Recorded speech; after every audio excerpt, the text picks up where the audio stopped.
बातों के कारण बुलाई गई, आप लोगों को आमंत्रित किया गया कि जो नगर निगम का चुनाव हुआ है।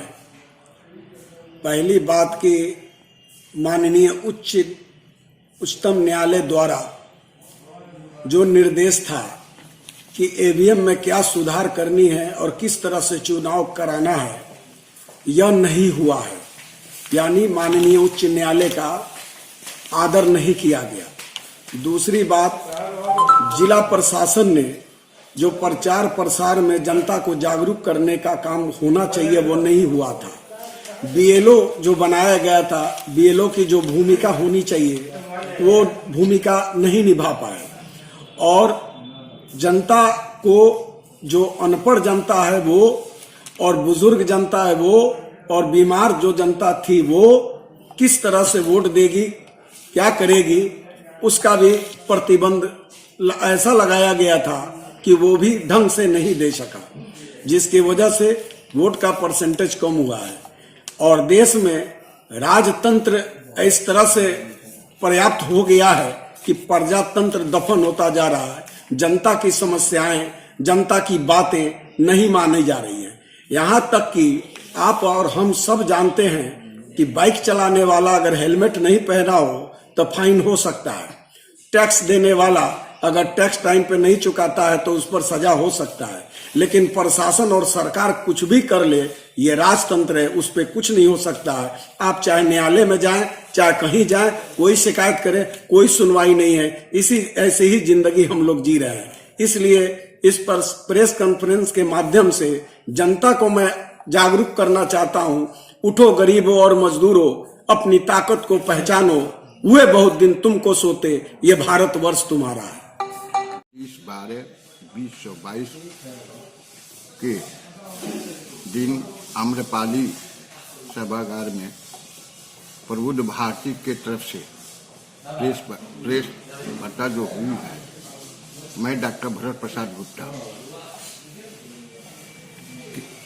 के तरफ से विचार में नगर निगम के चुनाव के बारे में कहना चाहता हूं कि जो चुनाव में नगर निगम चुनाव में जो वोट का प्रतिशत 50% लगभग या 50% से 2-4% आगे की तरफ में जो हुई है, ये प्रजातंत्र के लिए बहुत बड़ी खतरा महसूस हम लोग कर रहे हैं।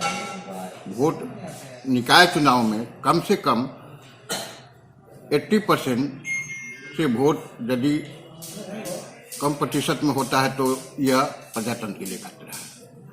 और जो चुनाव के पहले जो प्रशासन की तरफ से जो प्रबंध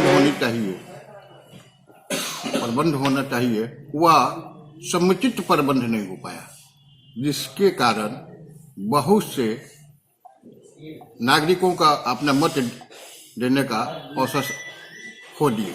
किस तरह की कमियां नजर आई प्रशासन में? पहले जो वोटिंग के लिए जो पहले प्रचार प्रसार किया जाता था, जागरूक किया जाता था नागरिकों का, वह जागरूक करने का तरीका हुआ ही नहीं, जागरूकता की अभियान चला ही नहीं। और जहां बूथ पर शाम के वक्त अंधेरा में लाइटिंग का प्रबंध होना चाहिए, वह भी प्रबंध बहुत बूथों पर नहीं हो पाया था। उसी के कारण क्या आपको लगता है कि ये मतदान की जो प्रतिशत कम आई है, लगभग 54.7%, उसी का अंजाम है? हाँ, उसी का अंजाम है। बहुत से नागरिकों का अपना मत देने का अवसर खो दिए, बीएलओ द्वारा नहीं पहुंचाया। और जो पर्ची है जो दिया जाता है वोट देने के लिए नागरिकों को, वो समुचित ढंग से उसका उचित वितरण नहीं किया गया। जो पर्ची का वितरण करना था बीएलओ के द्वारा वो भी नहीं किया गया। इसी कारण से आपके हिसाब से उसी कारण से ये वोट की प्रतिशत कम हो गई? जी। अच्छा, यही चीज लौरिया नगर पंचायत चुनाव में वोट की प्रतिशत अच्छी आई, लगभग 78% के आसपास में आई। उस पर क्या कहेंगे, वो कैसे हुआ? हाँ, वहाँ पर जो चुनाव जो हुआ अपने नगर पालिका की, वहाँ पर इसका प्रबंध किया गया था, जिसके चलते वहाँ पर वहाँ पर वोट प्रतिशत अच्छा, दोनों जगह प्रशासन तो एक ही जिला 2022 को प्रबुद्ध भारती की तरफ से जो प्रेस वार्ता हुई नगर निगम चुनाव के बेतिया नगर निगम के चुनाव के संदर्भ में मैं डॉक्टर भरप्रसाद गुप्ता निगम के चुनाव हुए हैं, उस पर क्या कमी थी, क्या कहना चाहते हैं? देखिए, मैं वार्ड नंबर 12 से हूँ, बेतिया नगर निगम के। मैं प्रत्याशी रिजवाना परवीन का देवर हूँ। मैंने ये देखा कि जब मैं वोट डालने गया तो मैंने देखा कि वहाँ पे अंधेरा से खपाखप था और सारा दिन कोई भी लाइट का व्यवस्था नहीं था। जैसे मेरा 5 बूथ है, बूथ 1, 2 जो है मियाँ टोला उर्दू कन्या विद्यालय में था और 3, 4, 5 बूथ था जो वो GM कॉलेज में था। तो ये 5 बूथ पर इस तरह से अंधेरा था कि लोग जो मतदान करने जाते थे उनको बहुत भारी जो है समस्या का सामना करना पड़ा। लोग कई जो है वोट नहीं दे पाए और वहाँ पर कोई भी कर्मचारी को भी बहाल नहीं किया गया था। जैसे कि 3 डब्बा था, एक वार्ड पार्षद का, एक उप मेयर का, एक मेयर का। ये जो बेतिया नगर निगम के वासी जो हैं इस बार 3 मतदान एक साथ गिराने के लिए गए थे। उनको ये पता नहीं चलता था वार्ड पार्षद का कौन सा डब्बा है या उप मेयर का या मेयर का। बहुत सारे लोग तो पढ़े लिखे नहीं हैं, बहुत लोग जो है आँख से उनको दिखाई भी नहीं देता है। तो उसके लिए यहाँ का प्रशासन जो है बहुत जो है गलत काम किया।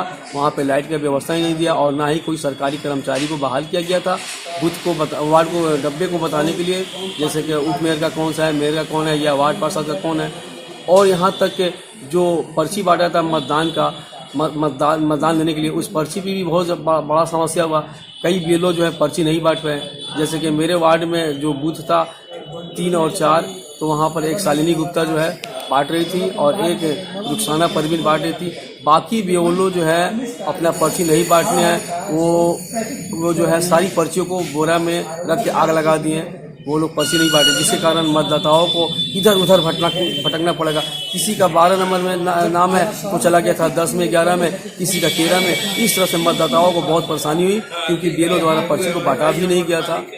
हमारे वार्ड में 2 BLO बांटे, एक शालिनी गुप्ता, एक रुखसाना परवीन। बाकी BLO नादान थे। पता चला क्या वो लोग सारी पर्चियों को आग लगा दी।